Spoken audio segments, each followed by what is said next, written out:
Hello everyone, আসসালামু আলাইকুম। Welcome to my channel. কেমন আছেন সবাই? আশা করি ভালো আছেন। আলহামদুলিল্লাহ আমরাও আছি ভালো। তো চলে আসলাম আবার নতুন একটি ভিডিও নিয়ে। এই তো আমি শুরু করছি একদম সন্ধ্যার পর থেকেই। হাজব্যান্ড এসেছে অফিস থেকে, তো আসার সময় মাছ নিয়ে এসেছে।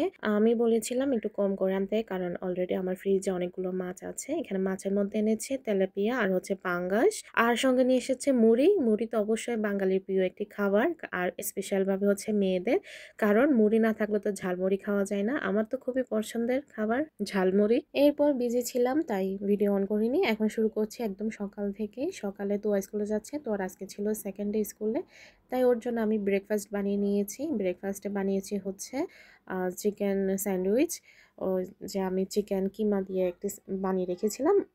আপনারা যদি দেখে না থাকেন আগের ভিডিও চেক করে আসতে পারেন, ওটা দিয়ে আমি একটি স্যান্ডউইচ বানিয়ে দিয়েছি। আর ওকে নিয়ে নিচে নেমে গিয়েছি, কারণ ওর বাস আসতেছে।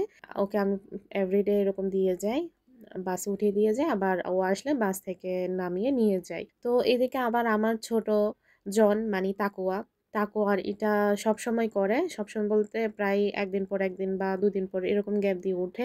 আসলে বাচ্চাদের মনে হয় কানটা এতই পাতলা থাকে, কোনো সাউন্ড পালে ওর সঙ্গে ঘুম থেকে উঠে যায়। তো উঠে একদম হাজির আমার সঙ্গে, শেষ ভোর 5:30টায় উঠেছে। তো বোনকে বিদায় দিতে এসেছে। আর হচ্ছে এদিকে তো আর গাড়িও চলে এসেছে, তো কান ধরে রেখেছে কারণ গাড়ির সাউন্ডটা একটু বেশি, তো ওই কারণে। তো এই তো গাড়িতে উঠে গিয়েছে, এখন চলে যাবে। আমার মেয়েটা আসবে প্রায় 2টার দিকে, 2টা আড়াইটার দিকে এরকম আসবে। এখন চলে যাচ্ছে, এখন বাজে 6:45। ও এর মধ্যেই যাই, আর লং টাইম একটু স্কুলেই কাটাই। তো এই তো চলে গিয়েছে, এখন বাসায় যাব, গিয়ে তাকুয়াকে আর একটু ঘুম পাড়াবো, না হয় ও আমাকে অনেক ডিস্টার্ব করবে আমার কাজে। তো আমি একটু ভিডিও এডিটিং এর কাজ করেছি, তারপর বাসায় আদার্স কাজ ছিল, ওগুলো শেষ করব। তো দেখতে পাচ্ছেন একটু বাহিরের ভিউটা দেখছি, কারণ সকালবেলা তো ভিউ দেখতে বড় বড়র মতো খুবই ভালো লাগে। আর এদিকে আমাদের বিল্ডিং এর নিচে আর কি, যে দেখতে পাচ্ছেন এটা পেয়ারা গাছ, আমি জুম করে দেখিয়েছি। আর সামনে হচ্ছে লেমন ট্রি, লেমন গাছ।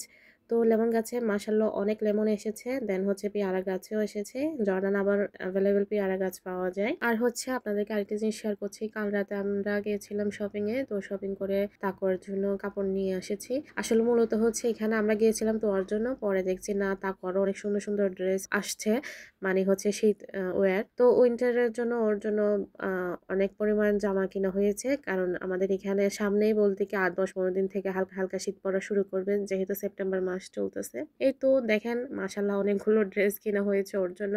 ইনশাআল্লাহ আরো কেনা হবে, কারণ এগুলো হচ্ছে একদম একটু পাতলা টাইপের, আরো মোটা জামা কেনা হবে সামনেই। আমি একটা একটা করে দেখাচ্ছি আপনাদেরকে। আর এদিকে ট্যাগ গুলো কেটে নিয়েছি, এটার সাথে যে ট্যাগ গুলো লাগানো, কারণ আমি কাপড়গুলো একটু পরেই ওয়াশ করে দিব। আমি এরকম কাপড় চোপড় মার্কেট থেকে কিনে আনার পরে স্পেশালি তোয়া তাকওয়ার গুলা, আমাদের গুলো না হলো তোয়া তাকওয়ার গুলো আমি ওয়াশ করে দিই। কারণ হচ্ছে এগুলো আমি ডাইরেক্টলি পরাই না। হ্যাঁ, আবার আছে যেগুলো আপনার গাউন টাইপের, ওগুলো বেশিরভাগ ওয়াশ করা হয় না। আর এগুলো বেশিরভাগই ওয়াশ করা হয়, কারণ ভালো লাগে না আর কি কেন জানি, তবু ওয়াশ করে দিই। এই তো আমি এগুলো গুছিয়ে নিয়েছি। আর আমার জন্য কিছু নিয়ে এসেছি, এই যে দেখছেন হাতা বড় বড় হচ্ছে টি শার্টের মতো, কারণ এগুলো আপনার কাপড়ের ভেতরে পরলে খুবই মানে গরম থাকে ফুল বডিটা। জর্ডানে এত পরিমাণে শীত, অবশ্যই এগুলো পরা লাগে, মনে হয় 4-5টা জামা একসঙ্গে পরা লাগে, এমন শীত পড়বে। এই তো দেখতে পাচ্ছেন আমি কাপড়গুলো ওয়াশ করে দিয়েছি, রোদে দিয়ে দিয়েছি। আর এখন রোদের তাপমাত্রাটাও কমে এসেছে প্রায় অনেকটা। কিছুদিন আগে পড়েছে 42, 43, 45 ডিগ্রি পর্যন্ত, এখন বাট পরে লাস্ট হচ্ছে 27 থেকে 32। যখন উইন্টার আসবে তখন তো একদমই কমে যাবে, তখন 7-6 এরকমই পড়বে। এদিকে দেখেছেন আমি একটি মাছ বের করে নিয়েছি, কালকে গত রাতে যেটা নিয়ে এসেছে। তো আমি এটা দিয়ে একটা ফিশ ফ্রাই করব, মানে বারবিকিউর মতো, বারবিকিউ বা বিবিকিউ যাই বলেন। এই তো তোয়াকে নিয়ে এসেছি নিচ থেকে গিয়ে। তো তোয়া এসে প্রথমে জিজ্ঞেস করতেছে, মাম্মা তুমি কি বানিয়েছো? আমি বলছি তুমি কি খাবা? ওর তো আবদারি থাকে নুডলস বা চিকেন এগুলাই। তা আমি বলি না, গরুর মাংস আছে, তোমাকে ওটা দিয়ে ভাত খাওয়াই দিব, তাই একটু হ্যাপি না। আর আমি বিকালে চলে এসেছি। এই তো আমি এয়ার ফ্রায়ারে দিয়ে দিয়েছি, মাছটা ম্যারিনেট করে এখানে ফ্রাই হতে থাকুক। অয়েল ছাড়াই তো ভালো সুন্দর ফ্রাই হয় এয়ার ফ্রায়ারে, তাই আমরা সবসময় ওখানে বানিয়ে খাই বেশিরভাগ টাইমেই। আর না হয় আমাদের আবার ওভেন আছে, মাঝে মাঝে আবার ওভেনও দিই। ওইটা ফ্রাই হইতে থাকুক, ততক্ষণে আমি আপনাদেরকে একটি রায়তা রেসিপি শেয়ার করি। আসলে অনেকজন অনেক রকমের বানায় রায়তা, আমি আজকে বানাচ্ছি একটু ভিন্ন রকমের। এই যে আমি কাঁচামরিচ, পুদিনা পাতাটা বেশি নিয়েছি, পুদিনা অ্যান্ড হচ্ছে ধনিয়া পাতা, এগুলো নিয়ে আমি সামান্য একটু লবণ দিই, এটা আমি ভালোভাবে ব্লেন্ড করে নিয়েছি। ব্লেন্ড করার পরে এখন আমি এখানে ওই যে কুচি করে শসা আর হচ্ছে পেঁয়াজ আর হচ্ছে টক দই নিয়েছি, ওইখানের মধ্যে মিক্সটা দিয়ে দিয়েছি। দিয়ে 1 টেবিল স্পুন পরিমাণ মতো লেবুর রস দিয়ে দিয়েছি, দিয়ে এটা আমি ভালো মতো মিক্স করে নিয়েছি। কালারটা কিন্তু অন্যরকম হতে পারে, বাট খেতে অনেক টেস্ট হয়েছিল, আপনারা অবশ্যই ট্রাই করে দেখতে পারেন। আর এটা ফিশের সাথে খুবই ভালো লাগে রায়তা।